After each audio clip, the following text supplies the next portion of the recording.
किरण जुनेजा एक वक्त पर ये भारतीय टीवी जगत का नामी चेहरा हुआ करती थी, यानी दूरदर्शन के ज़माने में। शुरुआत से ही कला के प्रति किरण जुनेजा का रुझान बहुत ज्यादा था।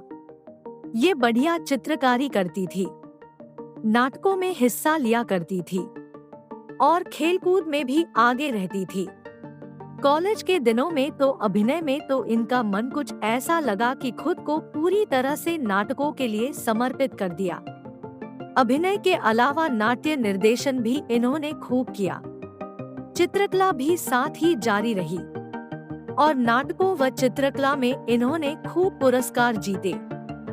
10 फरवरी 1964 को उत्तराखंड के अल्मोड़ा जिले के कपकोट गांव में हुआ था, मगर ये महज 16 दिनों की थी जब इनके पिता दिल्ली के पंजाबी बाग इलाके में आकर बस गई थी।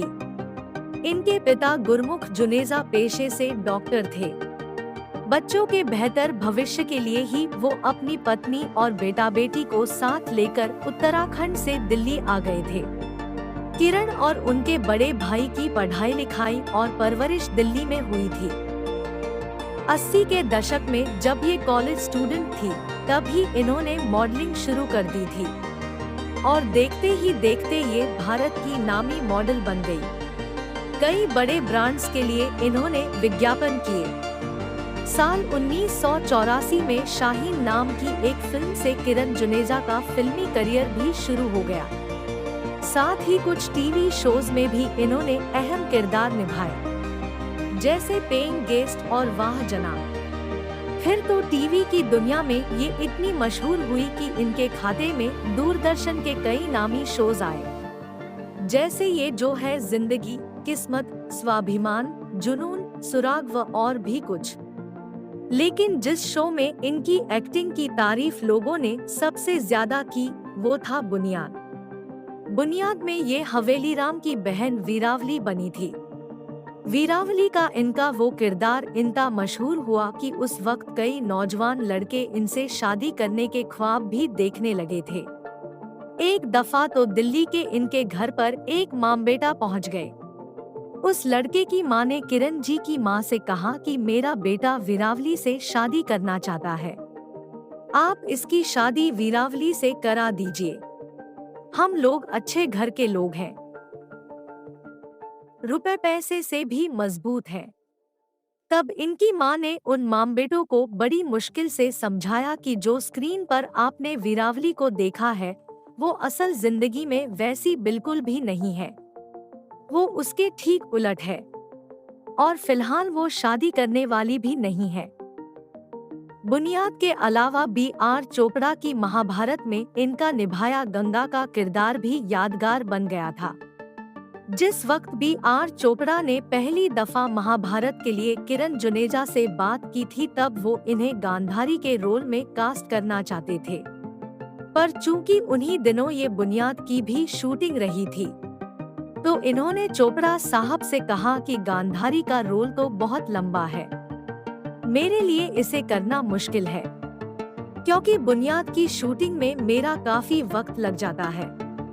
फिर लगभग 15 दिन बाद B.R. चोपड़ा ने इन्हें दोबारा फोन किया और इनसे कहा कि तुम्हारे लिए मैंने एक ऐसा रोल ढूंढा है जो तुम आराम से कर लोगी और लोग भी तुम्हें सालों तक याद रखेंगे। वो रोल है गंगा का रोल। तुम्हें बहुत ज्यादा शूटिंग इसके लिए नहीं करनी पड़ेगी।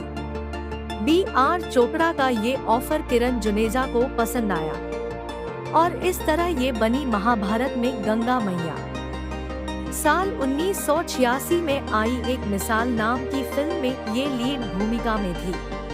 उस फिल्म में इनका किरदार बड़ा मजबूत था और इन्होंने वो किरदार अच्छी तरह निभाया भी, पर चूंकि उस फिल्म को बॉक्स ऑफिस पर कोई सफलता नहीं मिल पाई थी, तो इसके बाद किरण जुनेजा कभी दोबारा फिल्मों में मुख्य हीरोइन नहीं बन सकी। इसके बाद इन्होंने फिल्मों में सपोर्टिंग कैरेक्टर्स निभाने शुरू कर दिए। मुल्जिम, अम्बा, अकेला, सरफिरा, ज़माना दीवाना व और भी कुछ। फिर साल 1995 में इन्होंने फिल्मों से ब्रेक ले लिया। कुछ टीवी शोज में ये काम करती रही। लेकिन वो भी काफी कम। और जब साल 2005 में इन्होंने बंटी और बबली फिल्म से दोबारा फिल्मों में वापसी की तो ये मां की भूमिकाओं में नजर आने लगी। घोंसला का घोंसला, Krrish, Jab We Met, Marigold, Fashion, Chandni Chowk to China व और भी कई फिल्मों में इन्होंने मां के या फिर दूसरे सपोर्टिंग कैरेक्टर्स निभाए। एक्टिंग के अलावा किरण जुनेजा चित्रकारी भी खूब करती हैं।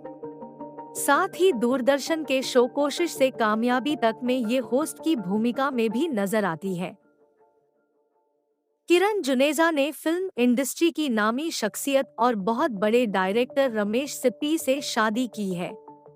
किरण रमेश सिप्पी की दूसरी पत्नी है और किरण व रमेश सिप्पी जी की कोई औलाद नहीं है। चूंकि आज किरण जुनेजा जी का जन्मदिन है,